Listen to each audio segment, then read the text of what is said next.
Budeme pokračovať druhou časťou tej témy média, zábava a kresťan. A v tejto druhej časti by som chcel, aby sme sa viac sústredili na obranu. No, takže ak by sme to tak rozdelili trochu voľne, tak tá prvá časť bola o nejakom útoku na človeka, na kresťana zo strany záplavy informácií a istého typu informácií, možno trivializácie alebo niekedy až nemorálnosti zo strany technologicky veľmi vyspelých médií. Snažil som sa ukázať, že nie sme proti technike ani proti médiám ako takým, ale musíme si dať pozor, aby sme vedeli, že ten obsah, ktorý sa nám podáva, nás veľmi ovplyvňuje a vyrába nám obraz sveta. A teraz tá druhá časť by chcela byť o tom, že máme sa nejako brániť, chrániť svoju vieru, pretože to je, Júda hovorí, že to je veľká cena, ktorú sme dostali, vieru, a prostredníctvom viery Boh nás zachraňuje pre večnosť. A viera je nielen spôsob, ako pristupujeme k Bohu, ale je to aj obsah. Má to nejaký obsah.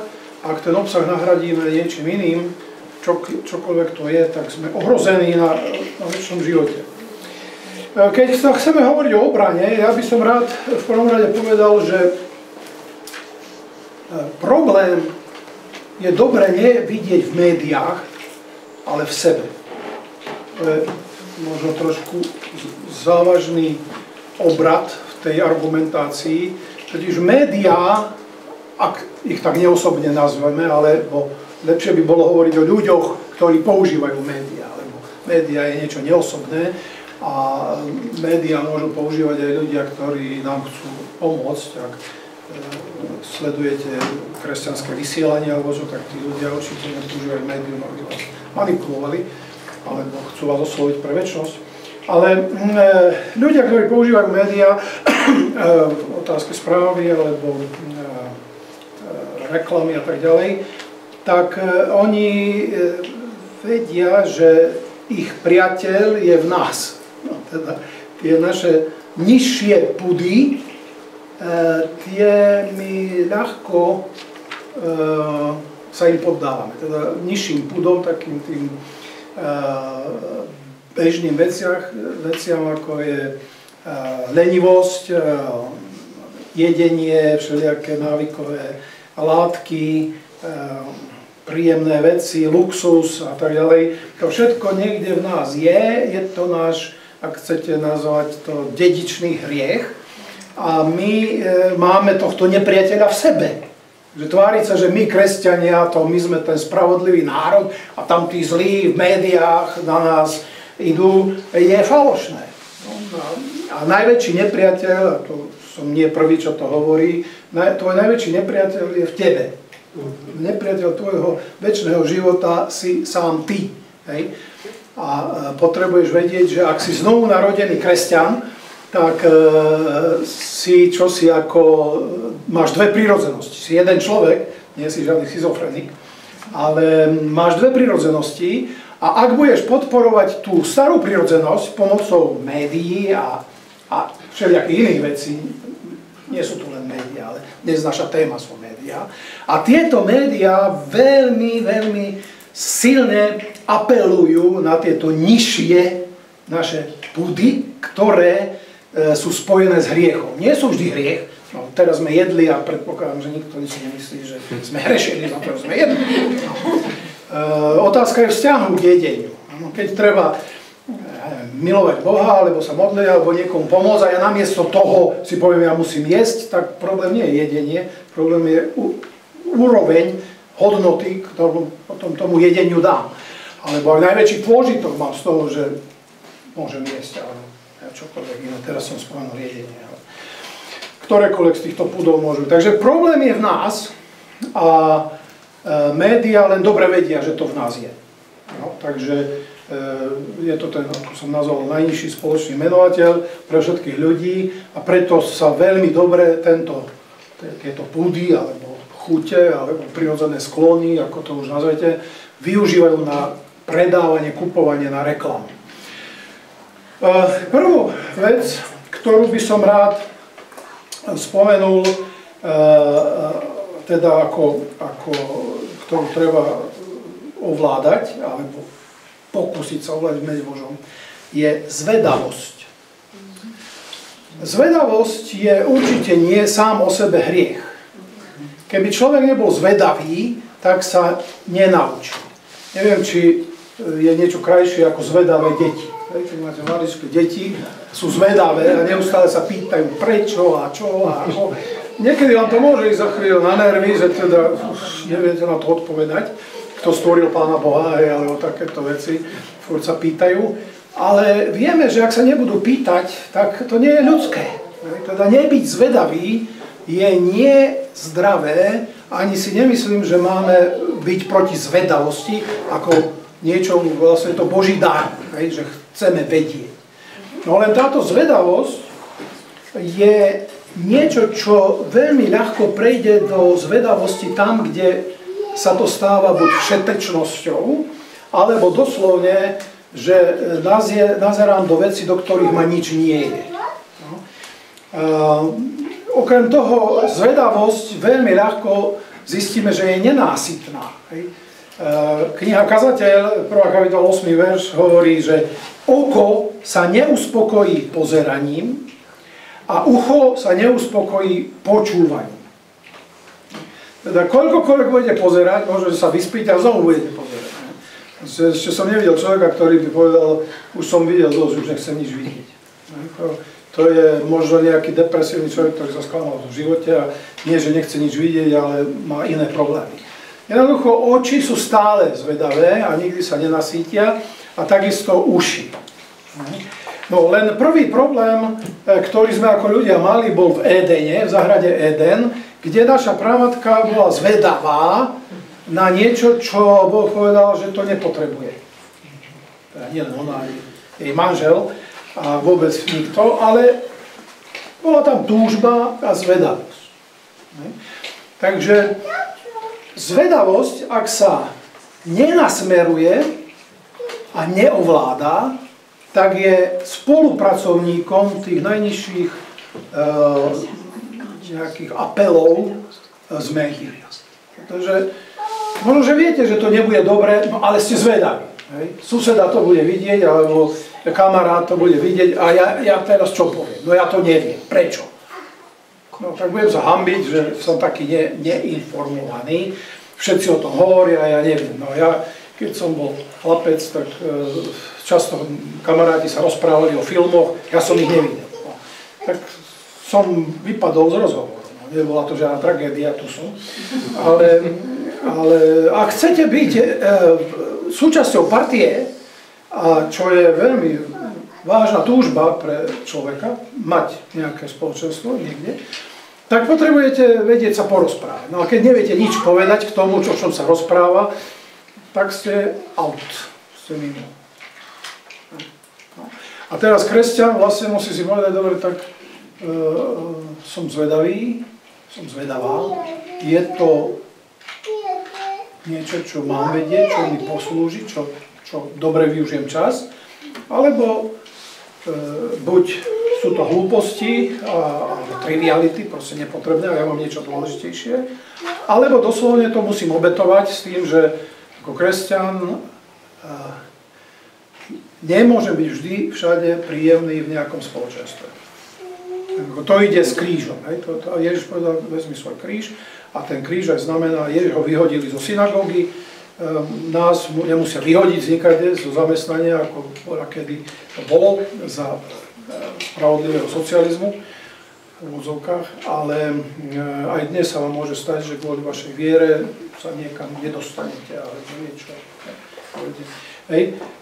Takže tá zvedavosť je veľký Boží dar, ale aj veľké nebezpečie.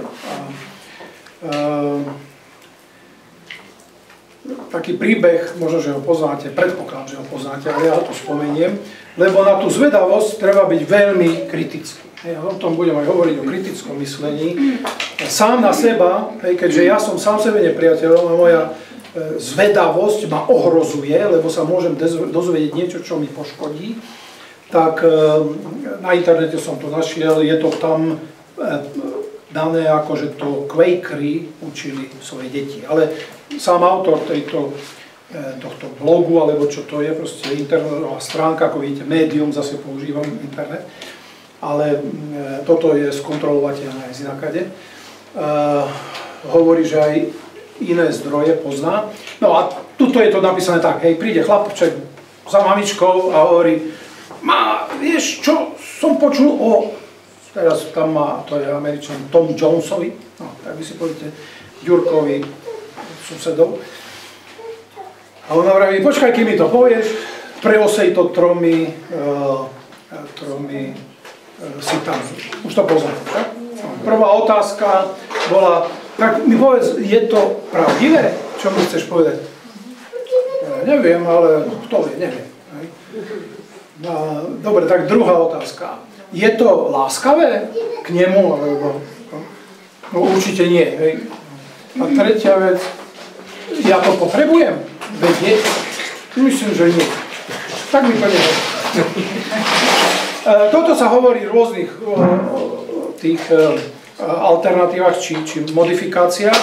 A možno, že keby ste filozoficky sa na to pozreli, tak by ste našli aj také veci, čo treba povedať, napriek tomu, že sú neláskavé a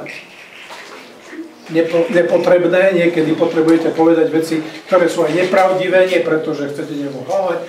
Proste, keby ste filozofovali, tak prídete na to, že tieto tri otázky neznamenajú, že nikdy takéto veci sa nesmú hovoriť. Ale toto nie je vec, ktorú ja chcem doporučiť či odporučiť, akože keď tieto tri veci nespomínajú, takže sa nesmú hovoriť.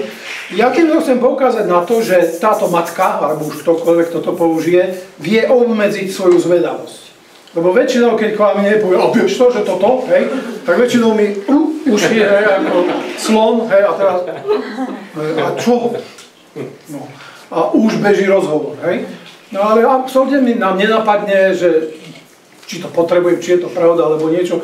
Hlavná vec, že sa rozprávame. No ale je to hlavná vec, že sa rozprávame. Hlavná vec je, že ja sa dačo dozvedám.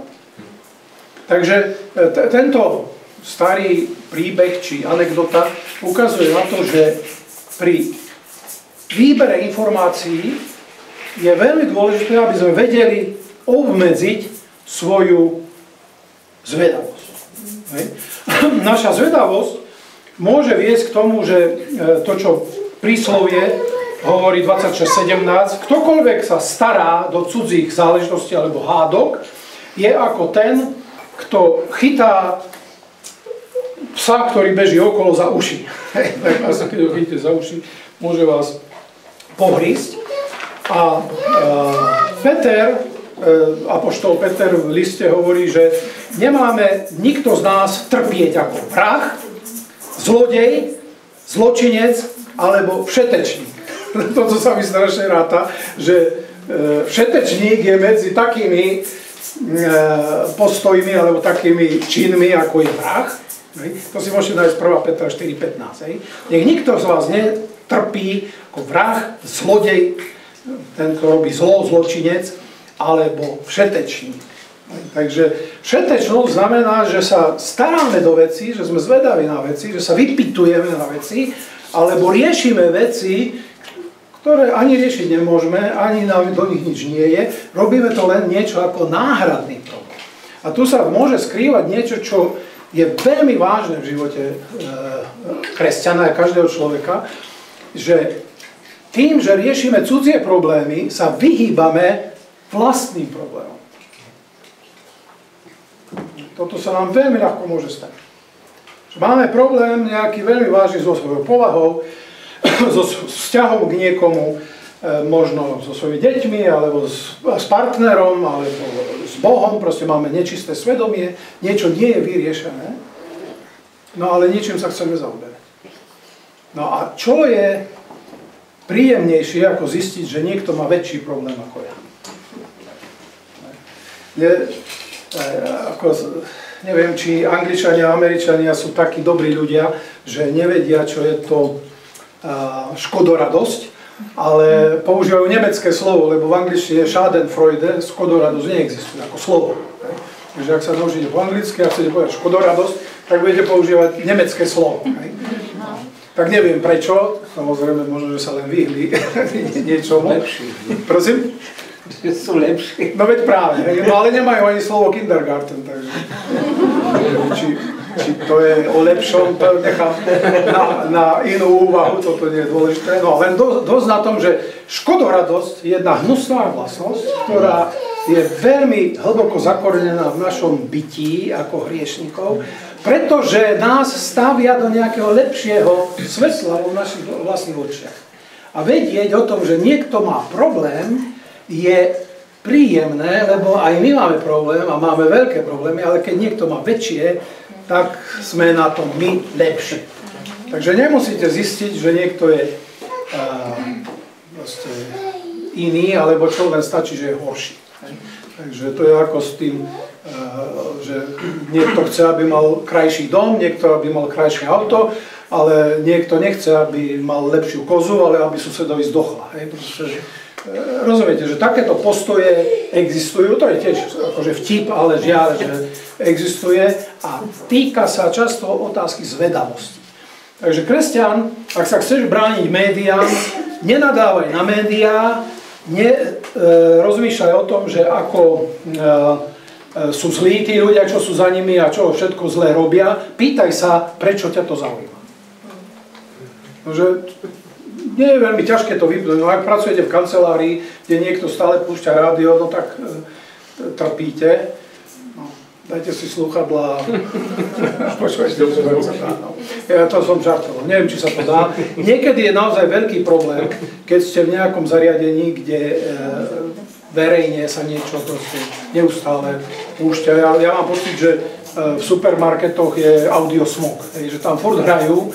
A mne to ide na nervy, ja tú hudbu nechcem počuť. Nie preto, že je zlá, možno, že je dobrá, ale ja som si ju nevybral. Tak prečo mňa niekto nutí a manipuluje tým, že mi vyhráva, keď ja chcem ticho? Všade, pretože oni za to platia, lebo vás manipulujú, robia z vás akýsi ľahšie formovateľný materiál, ktorý spí niekde vnútri, lebo počúva hudbu. Je to neslušné, nechutné, ale tam sa tomu neviete vyhnúť. Ale môžete som s tým diskutovať. A toto je moja rada, a myslím si, že návod, už som ho hovoril predtým, že potrebujeme nie len sa brániť negatívne, totiž ak ste prázdni, ak nemáte o čom rozmýšľať, tak ste zvedaví na hlúposti. Ale ak ste naplnení niečím, čo je dôležité, čo je dobré, tak vaša túžba byť zvedavý na niečo a nevyhnutne sa tomu venovať je buď obmedzená, alebo až do tej miery, že ste neschopní to počúvať. Ste najlepšia obrana pred útokom, emocionálnym útokom je mať silnejšie emócie niekde inde. Určite sa vám párkrát stalo v živote, že niečo vás tak zaujalo, teraz to je jedno čo, že niekto na vás hovoril, ale vy ste ho nepočuli. Stalo sa vám to? Prečo ste ho nepočuli? No preto, lebo vás niečo zaujalo. Kresťan má fantastické témy, ktorými môže byť zaujatý. Nechcem povedať, že vždy bude tak zaujatý, že nič nepočuje. To som, aby to niekto nedezinterpretoval, že ja tu si myslím, že máme byť ako nejaký oslí, ktorí majú klapky na čele. Nič nevidia, ale to je len príklad toho, že ak som plný nejakej informácie, ktorá ma zaujíma, ja neviem už či biblickej, alebo z kresťanskej misionárskej informácie, alebo z cirkvi niečoho, alebo proste niečo viem, že Boh odo mňa chce na dnes a mňa to zaujíma, alebo čítam niečo, proste je množstvo vecí, kde máš o čom rozmýšľať. A Biblia neustále hovorí o tom, daj sa naplniť. Hej. Daj sa naplniť dobrým. Hej. Treba s Filipským 4.8 je o tom, že Biblia mi hovorí, že bratia, upriamte svoju myseľ na všetko, čo je pravdivé, čestné, spravodlivé, čisté, láskyhodné, úctyhodné, čo je cnostné a chválihodné. Takže tu máte niekoľko tém. To neznamená, že keď musíte riešiť niečo, čo je špinavé a nechutné, že to nebudete riešiť. Ale pýtam sa, je to môj problém? Naozaj Boh chce, aby som ja išiel do tejto špinavosti, ktorú má sused, ani so mnou nehovorí, na čo budem o tom počúvať. A to sa týka médií, keď počúvate, že taký herec má, ja neviem, koľku ženu a ja neviem, čo urobil za svinstvo. No na čo mi to je? Idem sa za ňoho modliť? Alebo budem s ním hovoriť? Alebo čo s ním budem robiť? Na čo mi to je? Ak sa chcete modliť, možno, že sa máte modliť, ale v tom prípade je to úplne iná záležitosť, akože len čítam nejaký bulvár, alebo sledujem niečo, čo sa ma netýka. Príslove 4.25 hovorí, že dívaj sa priamo pred seba a napriam svoje oči na svoju cestu. Teda, znovu, to neznamená, že mám klapky, ale viem, čo je moja úloha. Ja potrebujem vedieť, čo Boh odo mňa chce a čomu sa mám venovať. A tým sa nechať naplniť, pretože ak tam bude prázdno, nevyhnutne tlak médií ma naplní. Rozumiete? To je taký tlak dnes, dá sa povedať, že žijeme v nebezpečnej dobe, pretože ten tlak informácií a zhluku a všelijakého šumu je tak silný, že ak nebude silnejší tlak znútra von, tak vás prelomí. Nie je možné sa uchrániť. Kdekoľvek idete, neustále niečo učí, niečo vám rozpráva a vy nutne potrebujete vnútornú silu, aby ste sa znútra tlačili von. Hej? Proste mňa to nezaujíma. A čo? Hej? Vraví, ja viem, čo je dôležité. Ja viem, čo je väčšia tragédia. Tragédia sveta je menšia ako tragédia kríža. Celé ľudské utrpenie, koľko miliard ľudí trpí, je menšie ako utrpenie Syna Božieho, lebo to bol Boh, to bola nekonečná bytosť. A ja keď to viem a môžem sa tomu venovať, o čom je kríž, tak mám nejakú silu a za tým je Svätý Duch, ktorý na mňa môže pôsobiť. Takže nesmierne dôležité je, aby som vedel, že obrana v prvom rade spočíva v tom, že si poviem, Bože, chráň moju zvedavosť. Zvedavosť je cenný dar, ale nesmie byť nasmerovaná tam, kde sa stáva všetečnosťou a kde začínam riešiť náhradné problémy. Nie moje problémy, ale náhradné. Samozrejme, váš problém môže byť môj problém, keď ho ja mám pomôcť riešiť. Takže to neznamená, že sa venujem sebe, ja som nejaký sebec, ale ak nemôžem s tým nič robiť, odmietam to počúvať. Pýtam sa, čo s tým budem robiť? Nič. Nepotrebujem to vedieť. Takže prvá vec. Druhá vec, ktorá je veľmi závažná a znie trošku nebezpečne v ušiach Slováka, lebo kritický obyčajne znamená odmietavý. Ale nemáme lepšie slovo na to, na kritické myslenie. Kritické myslenie neznamená odmietavé myslenie. Kritické myslenie znamená, že sa pýtate ťažké otázky.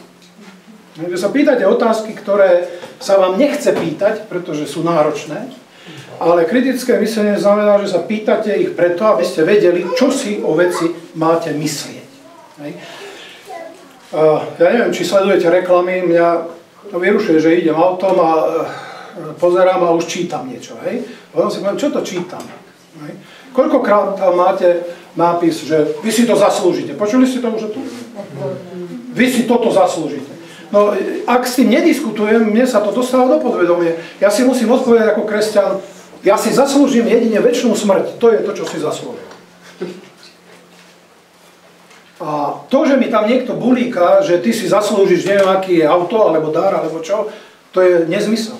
Ja som si to nikdy nezaslúžil, ani oni si nemyslia, že som si to zaslúžil, len mi chcú nahovoriť, že som taký dôležitý. Hej. Vy za to stojíte. Urobte si dobre, urobte si pohodne, alebo čo. Biblia mi niečo úplne iné hovorí. Kritické myslenie znamená, že sa pýtam, čo Biblia hovorí na to, čo mi tuto niekto bráni. Ak si to nechám proste prúdiť podvedomím, tak podvedome to vybuchne tam, kde nechcem. Hej. Prídem do obchodu a zrazu to chcem kúpiť. Prečo? Len preto, že mi niekto povedal, že to ja potrebujem. Kriticky znamená, povedal som vám už v tej prvej prednáške, že to je námaha. Samozrejme, že to je námaha. No ale ak chcem prežiť, tak musím vedieť, že chodím po mínovom poli, kde neustále hrozí, že mi to utrhne nohu. Alebo aj hlavu. Pretože tieto veci, to nie je žart. To, čo nás klame, tí ľudia sú často ateisti, možno vám nechcú zle, Ale to najlepšie, čo nám môžu dať, je ateizmus a slobodu neveriť v Boha. No ale takú slobodu prosím ja nechcem. Pretože pre mňa Boh je záchranca a pre mňa sloboda nie je, že sa môžem na ňo vykašľať. Rozumiete?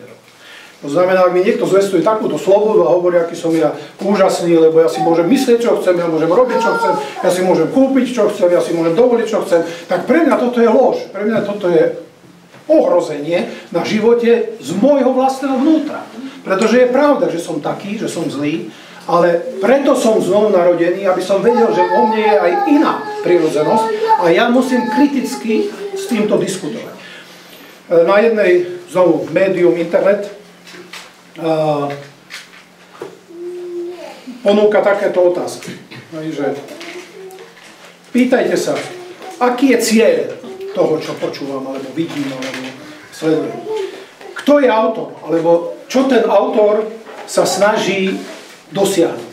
Prečo mi to hovorí?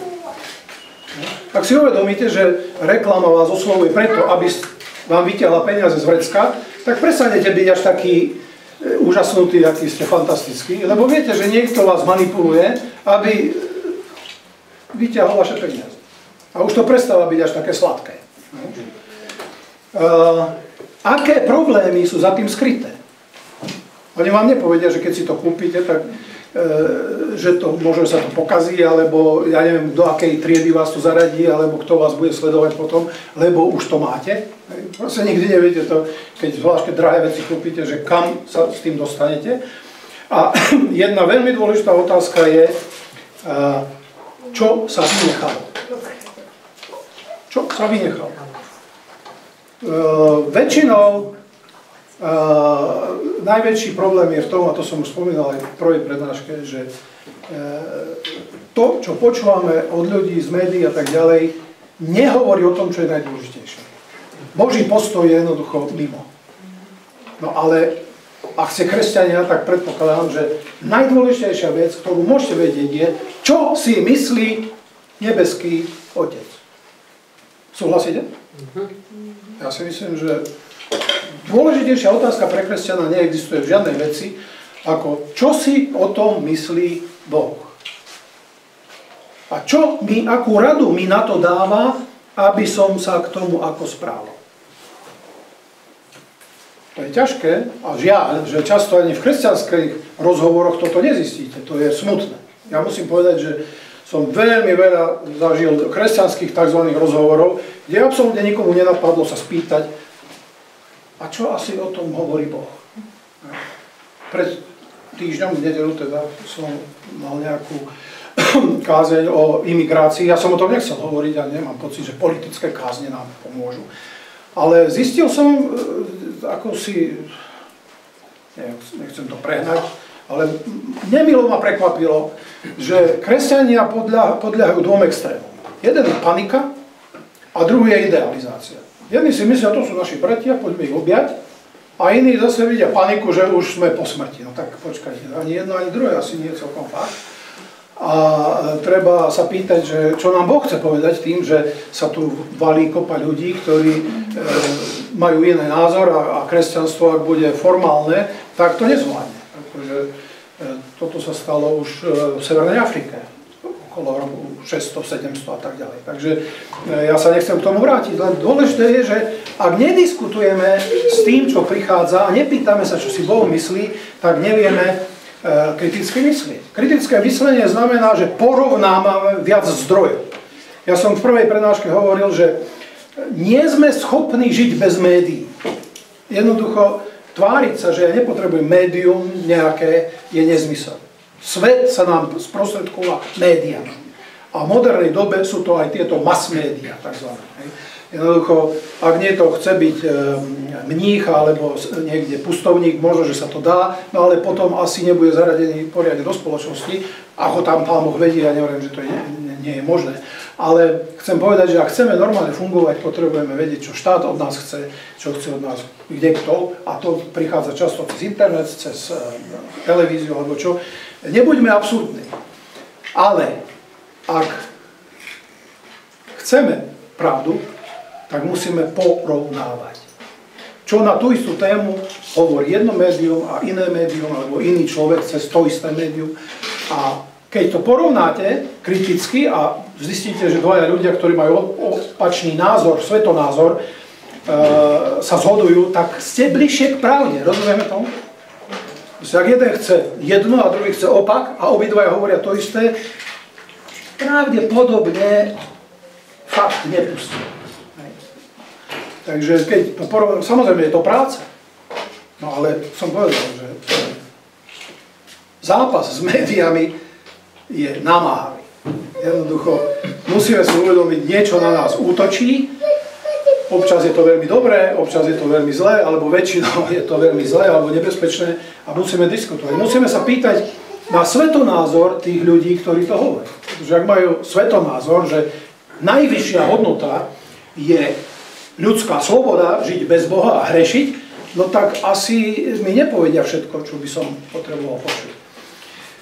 Takže kritické myslenie znamená aj analyzovať tú tému tak, že sa pýtam, či nemá nejaké vnútorné protirečenie. No, prichádza nejaká správa, nejaká informácia a keď sa nad ňou dobre zamyslím a zopakujem si ju, možno, že prídem na to, no počkaj, ale pred chvíľou si tvrdil jedno a v zápätí používaš nejakú inú.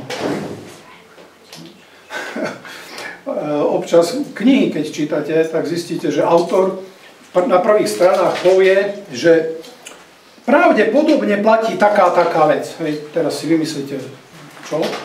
V dejinách, alebo v filozofii, alebo v niečom. Takže vás uvedie do toho, že pravdepodobne to funguje, ale v ďalšej knihe s touto informáciou pracuje ako s dokázaným faktom.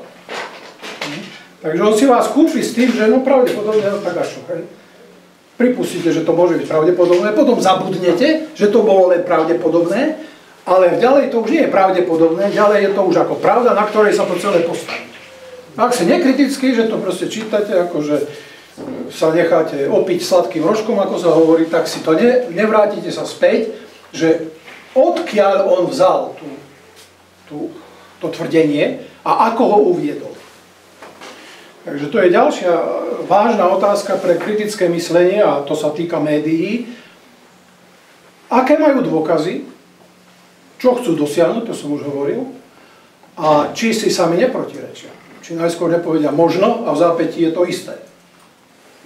No len analyzovať takto znamená hodne sústredenia, hodne práce pamäte a hodne námahy.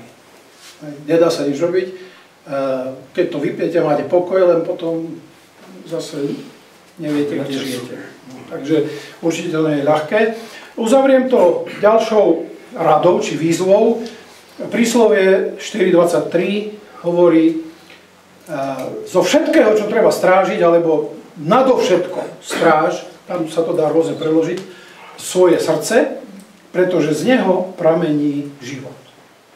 Samozrejme vieme, že život pramení z Boha. Len tento text, toto príslovie chce povedať, že s Bohom nemáš iný kontakt ako cez srdce. Cez to, že ho máš rád. A tu vidíme, aký je problém médií. Médiá sú založené na útoku na naše zmysly. Médiá využívajú predovšetkým sluch a zrak. Pretože ešte som nevidel médium, ktoré by používalo čuch. Už ste voňali nejaký film? Proste obyčajne teda, myslím si, že za to nedá. Už niekto vymýšľal, že ako sprostredkovať aj zápach, hej. Proste, len keby to bolo z nejakého boiska, asi by sme to radšej vypli, hej. Proste je príjemné, že sa oddelíte od istých zmyslových zážitkov cez médium.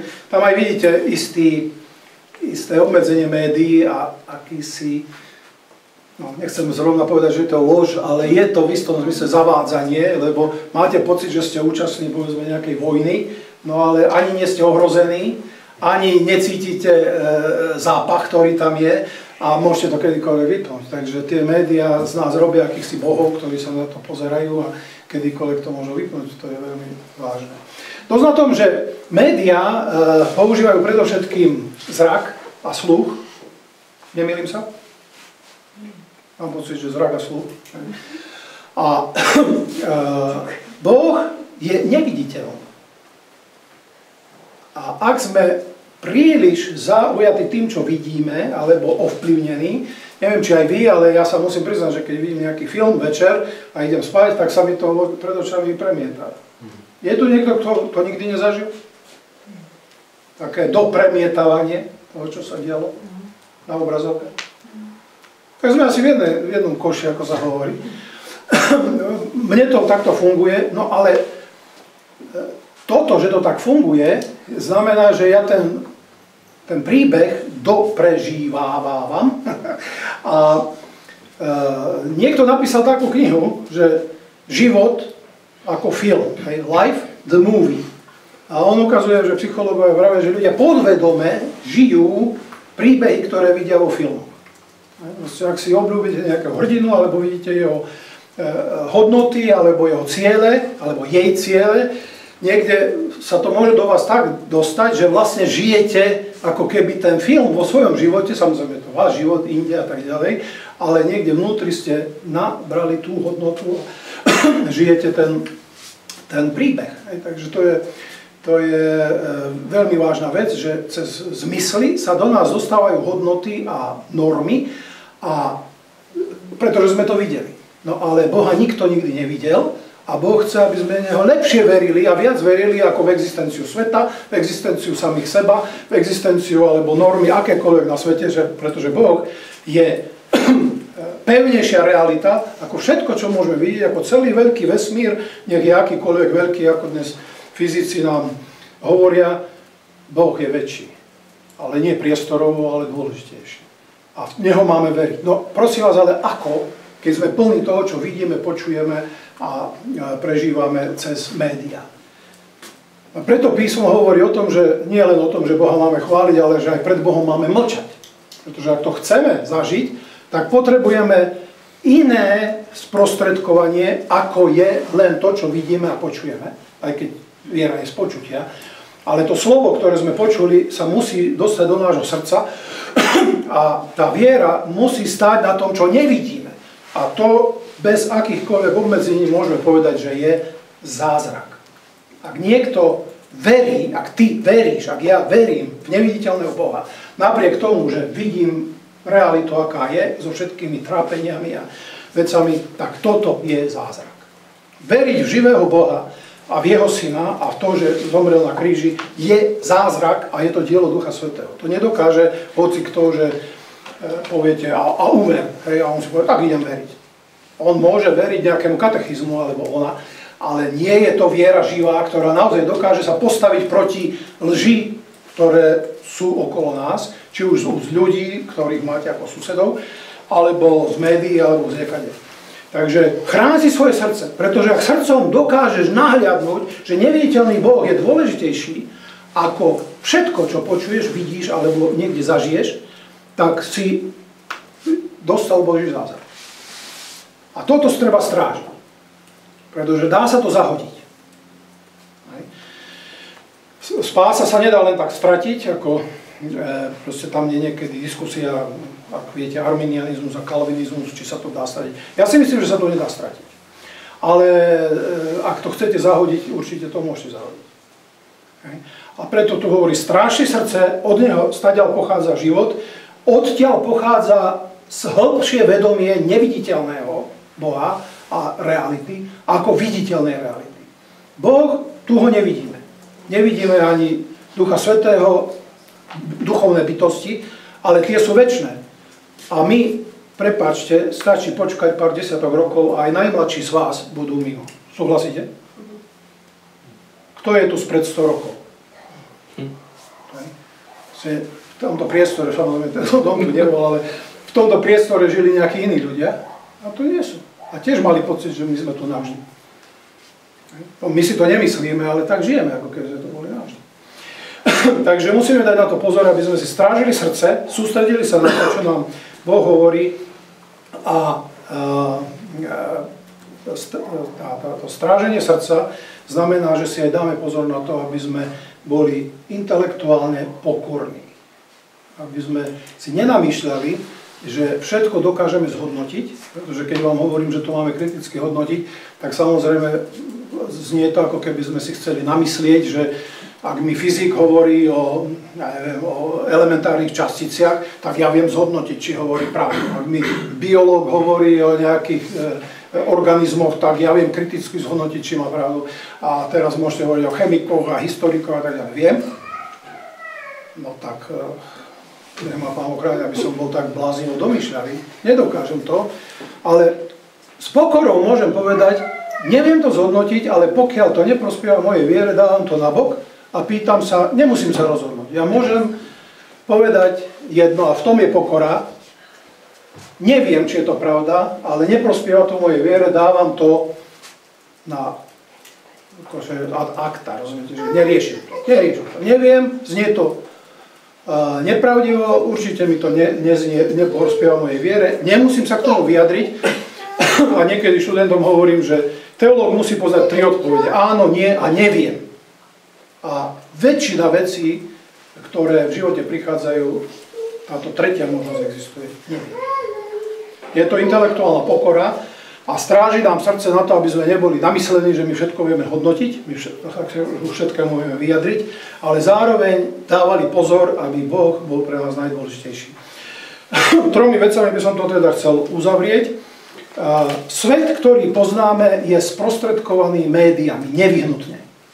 Či už chceme technologické mass médiá, alebo médiá sused, alebo ja neviem, aké staré listiny. Moje narodenie, kedy som sa narodil, je pre mňa sprostredkované. Bol som tam? Bol. Keď som sa narodil, som tam musel byť. No ale niekto mi povedal, kedy to bolo a niekde je to napísané. To je médium. To znamená, bez listiny to neviem. Takže pozor na to, médiá sú vždy prítomné. Otázka je, aké sú to médiá.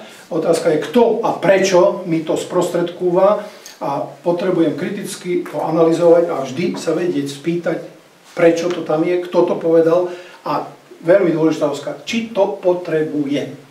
Nebyť zvedavý na každú blbosť, ktorá sa mi niekde ponúka.